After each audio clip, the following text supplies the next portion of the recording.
Bonsoir à tous, ne cherchez plus notre championne, la voici, c'est Annie, en route pour une deuxième victoire, montant de la cagnotte pas mal, 18 700 €. Ça y est, vous savez tout, ou presque. Question pour un champion, c'est maintenant avec Julien Lepers. Bonsoir. Bonsoir à tous. Bonsoir à tous les amis. Nous sommes le jeudi 10 juin, un très grand bonsoir bien sûr, et un bonsoir et des félicitations à Annie. Elle était heureuse hier soir, oh là là là là. Elle m'a dit je continue. Je reviens, il n'y a pas de problème, je vous aime Julien. Elle m'a fait une déclaration d'amour, c'est incroyable. C'est vrai qu'elle aime le jeu, on le regarde très très souvent. Oui. Et Annie était une ancienne, c'est une ancienne professeure de gestion habitant Saint-Étienne maintenant. Oui. Une victoire à votre actif, alors comment vous sentez-vous ce soir? Ben, ça va, un peu plus détendu maintenant que tout à l'heure, mais ça se passe bien, on est bien accueillis. Voilà, donc on verra bien, écoutez. Hein. Vous jouez pour une deuxième victoire. Et les trois nouveaux candidats, Jean-François, Stéphanie, Nicolas, William. Oui Julien, et pour commencer, direction la presqu'île de Lège-Cap-Ferret, au cœur du superbe bassin d'Arcachon, pour y retrouver Jean-François, ancien restaurateur, un champion que nous allons bien sûr cuisiner avec une attention toute particulière. François, soyez le bienvenu et bonne chance. Ancienne hôtesse de l'air, Stéphanie a toujours gardé une passion pour les voyages qui l'ont conduit tour à tour au Japon, en Turquie, en Grèce, en Égypte et sur bien d'autres continents. Elle habite Strasbourg, la voici devant vous, on lui souhaite bonne chance. Nicolas ou dans la peau de Michael Jackson, tel pourrait être le titre pour annoncer ce fan absolu du roi de la pop. Il faut dire que notre champion est intarissable sur son idole. En attendant, il est en terminale S. Et d'ailleurs, Nicolas, êtes-vous prêt pour le bac? Nicolas sera-t-il notre superstar ce soir? Affaire à suivre. Allez, c'est parti. Bonne chance à tous. Première épreuve, le 2 points gagnants. Et puis Julien, notre première question, bien sûr. Oh là là là là, quel mot, tiens, voilà, pour tout le monde, quel mot désignant une bouteille fine et allongée comme celle utilisée en Alsace est également associé à un verre de champagne? Un verre à champagne, Annie? Une flûte? Une flûte, oui, Annie, bien sûr. Quelle ville? Donnez-moi cette ville de plus de 260 000 habitants, abritant un important aéroport. C'est le centre économique de l'Alaska. L'Alaska, Nicolas? Les autres, Annie? Anchorage. Anchorage, d'accord. Au tennis, combien de points compte-t-on aux joueurs inscrivant le premier point d'un jeu? Jean-François? 15. 15 points, d'accord. En 2010, dans quelle comédie de Fabien Anteniente retrouve-t-on Franck Dubosc? Nicolas? Camping 2. 2, d'accord, ouais, ça c'est bon. On retrouve Franck Dubosc dans le rôle 2. Le rôle 2? Patrick Chirac. Voilà, Patrick Chirac, c'est Camping 2. Quel adjectif dérivé du latin pudere ou pudere? Oui. Pouvoir. Non. Ah merde. Définit une personne manifestant une pudeur excessive, Stéphanie? Pubère? Non. Oui, Jean? Pudibonde. Pudibonde, oui, d'accord. Pudibonde. Quelle est cette chanteuse américaine née en 70 qui interprète notamment Vision of Love 20 ans plus tard et qui possède, Jean-François? Houston. Non. Une impressionnante tessiture de 7 octaves. Oui. Nora Jones. Non. Stéphanie? Maria Carey. Maria Carey, voilà. Maria Carey.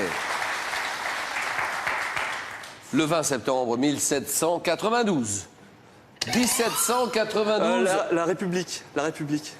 La République. La première République. La quoi? La République de... C'est non.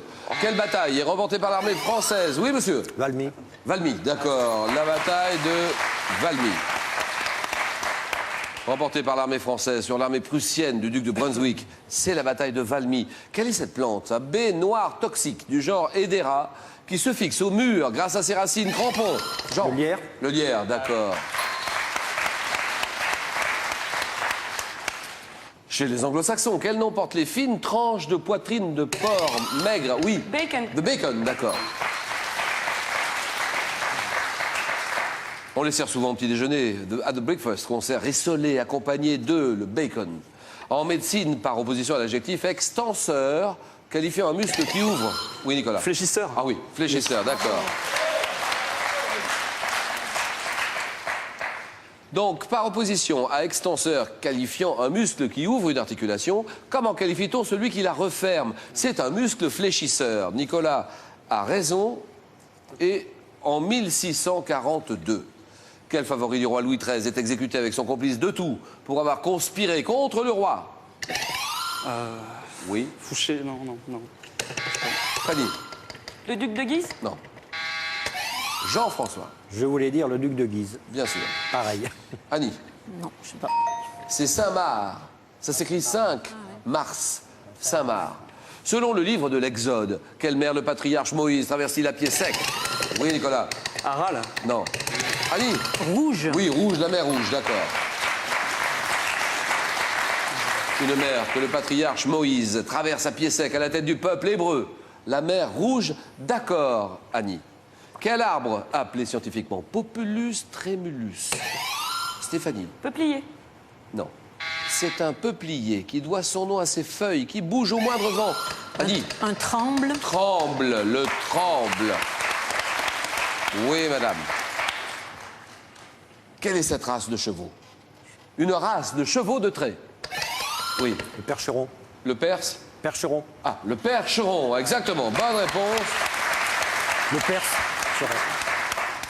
C'est une race de chevaux de trait, élevée notamment au haras national de Cluny, qui est originaire d'une région de l'ouest du bassin parisien, le percheron. Quel plat bourguignon est composé de dés de viande de bœuf qu'on plonge dans l'huile? Oui, Jean? Le bœuf bourguignon. Non, pas du tout. Oui, là, Annie? La fondue bourguignonne. Voilà. Une ville, voilà une belle ville française. Trouvez-moi, s'il vous plaît, cette belle ville française, une ville du Gard, qui abrite la maison Carré. Oui, monsieur? Nîmes. Nîmes, d'accord. Ville du Gard qui abrite la maison Carré, temple romain du 1er siècle de notre ère. La maison Carré à Nîmes, superbe ville, Nîmes. Et 6 points pour Jean-François. En 74, dans quel film Robert Redford et Paul Newman font-ils croire à un gangster? Oui, Jean. L'arnaqueur. Non, oui, c'est m'a dit. L'arnaque. D'accord.